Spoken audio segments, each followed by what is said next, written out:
Hello everyone, myself Prithvi Bedagaukar. Today we are going to solve the following implication without constructing the truth table. Before going through the example, we should know the basic rules regarding to it. If you are familiar with these laws, you can easily solve the question. In the example, we are going to use different laws to solve the problem statement. Following are the laws. Identity law. P conjunction true is equals to P. P disjunction false is equals to P. Domination law. P disjunction true is equals to true. P conjunction false is equals to false. Idempotent law. P disjunction P is equals to P. P conjunction P is equals to P. Double negation law. Negation of negation P is equals to P. Commutative law. P disjunction Q is equals to Q disjunction P. P conjunction Q is equals to Q conjunction P. Definition of implication. P implies Q is equals to negation P disjunction Q. In associative law, if the same sign is in bracket and in out of bracket, then you can exchange like this. In bracket, P disjunction Q disjunction R is equals to P disjunction in bracket Q disjunction R. Distributive law. P disjunction in bracket Q conjunction R is equals to in bracket P disjunction Q conjunction in bracket P disjunction R. De Morgan's law.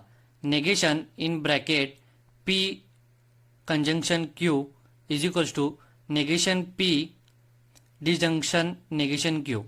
In De Morgan's law, we have to apply negation to each and every element. Absorption law. P disjunction in bracket P conjunction Q is equals to P. P conjunction in bracket P disjunction Q is equals to P. Negation law. P disjunction negation P is equals to true. P conjunction negation P is equals to false. Definition of bicondition. P double implication Q is equals to in bracket P implies Q conjunction Q implies P. So as we have seen the laws, so we will move towards our example. Following is the example given. P implies Q implication. P implies in bracket P conjunction Q. So as you can see in the first step, we are using implication law. P implies Q is nothing but negation P disjunction Q. So we have transformed it into P implies Q is equals to negation P disjunction in bracket P conjunction Q. Now we are applying distributive law to these. In bracket negation P disjunction P conjunction in another bracket negation P disjunction Q. As negation P disjunction P is true and the further bracket remains the same, so we have used here negation law.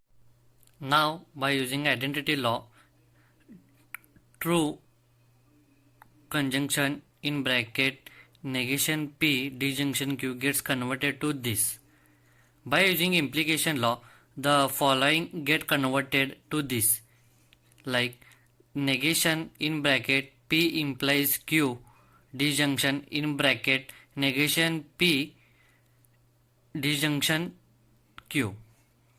Now by using commutative law, the following get converted into negation in bracket negation P disjunction Q disjunction in another bracket negation P disjunction Q. So by using negation law, as we know P disjunction negation P is equals to true, we get the answer as true. Thank you.